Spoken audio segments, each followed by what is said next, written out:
nggak pernah tahu apa yang akan kita makan esok hari. Kita nggak pernah tahu nasib kita besok nih apaan, kita nggak pernah tahu.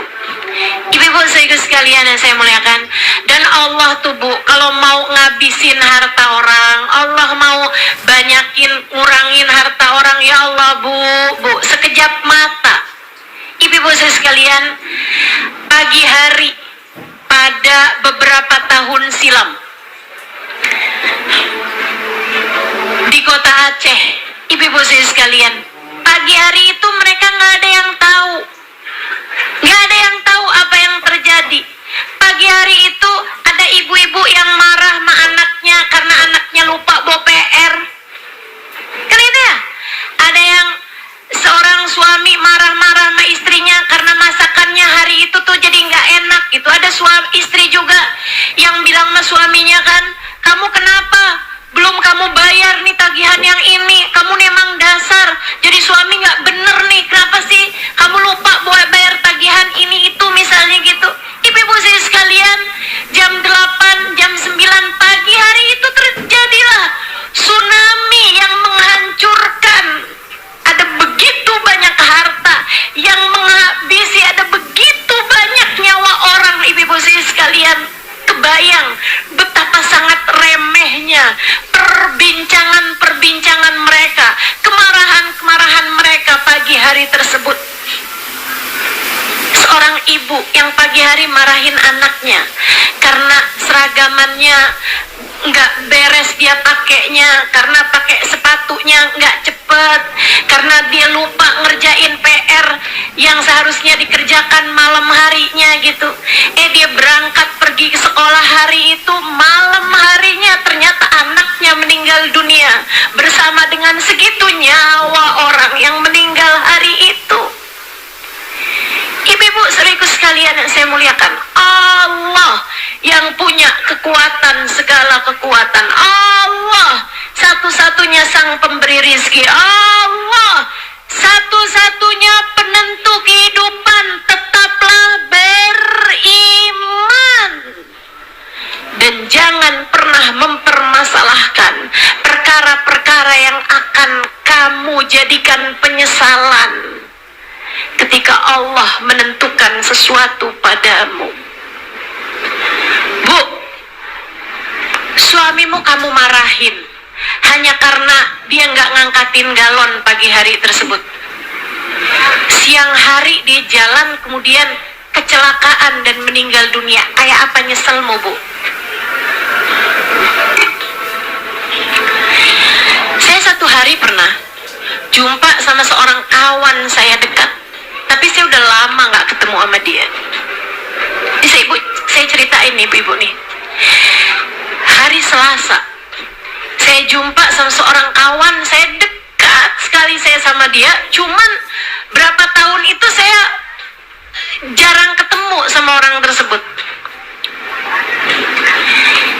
Saya ketika ketemu dia di majelis, dia nyamperin saya pelukin dia. Saya pelukin. Habis selesai saya bilangin juga, nanti jangan pulang dulu ya, saya bilang. Begitu selesai majelis, saya samperin dia lagi, saya pelukin dia lagi. Saya bilangin sama dia, saya sayang sama kamu. Kamu adalah sahabat saya dunia akhirat. Saya sayang saya kamu. Kamu adalah sahabat saya dunia akhirat.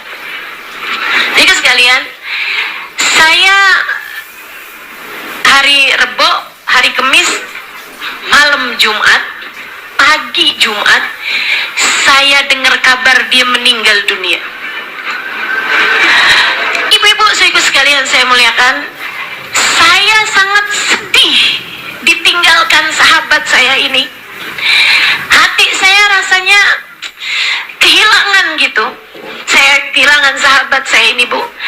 Akan tetapi saya tidak menyesal karena kalimat terakhir yang saya sampaikan kepadanya adalah saya sayang sama kamu, kamu sahabat saya, dan saya tidak akan pernah meninggalkan kamu dunia akhirat. Ibu-ibu saya sekalian, dari situ saya belajar, Halimah, jangan pernah ngomong gak bagus, jangan pernah mau ucapanmu menyakiti siapapun. Kamu tidak pernah tahu, bisa jadi itu adalah kalimat terakhir yang kamu ucapkan terhadap siapapun.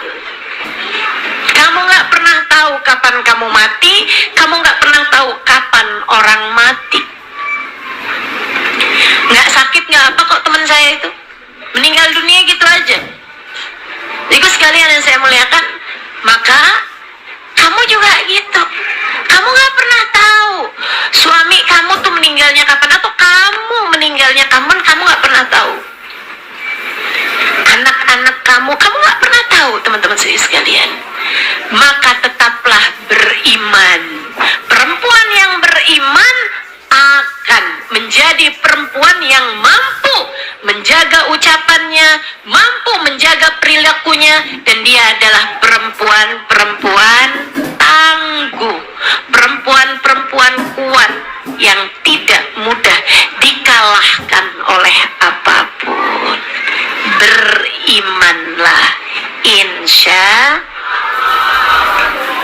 Kekuatanmu yang nomor satu adalah, kekuatanmu yang nomor dua adalah iman.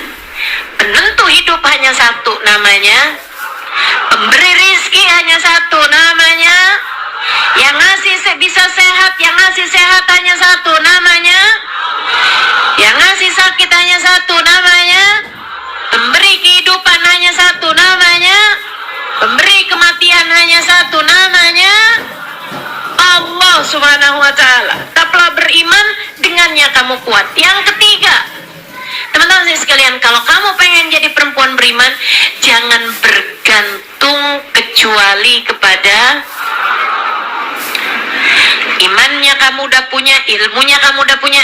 Iman itu didapat dengan ilmu.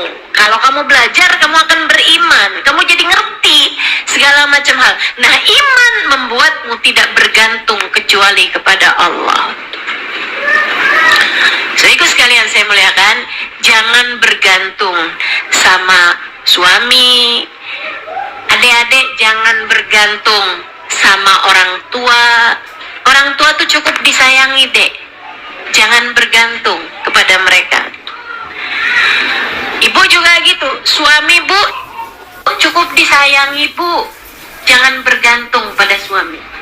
Para ibu yang pada punya anak, anakmu cukup disayangi. Jangan bergantung pada anak. Nih, ada banyak orang suka ngomong kayak gini nih. Kamu sama anak tuh mesti yang baik. Sebab anak adalah investasi masa depan. Kamu urusi anak sekarang, nanti di saat kamu tua, anak-anakmu mengurusimu. Benarkah ucapan seperti itu? Nggak benar. Nggak benar. Nggak benar. Jangan bergantung sama anak. Ibu-ibu saya sekalian, jangan berpikir bahwa nanti saya akan bergantung sama anak saya di masa dewasa atau di masa saya tua gitu. Nggak ada, Bu. Dari kita lahir, kita ini udah Allah jadikan pengendali hidup kita. Semuanya adalah Allah Subhanahu wa ta'ala. Ngapain gantungan sama selain Allah? Ibu, adakah di antaramu mau gantungan sama kaleng kerupuk?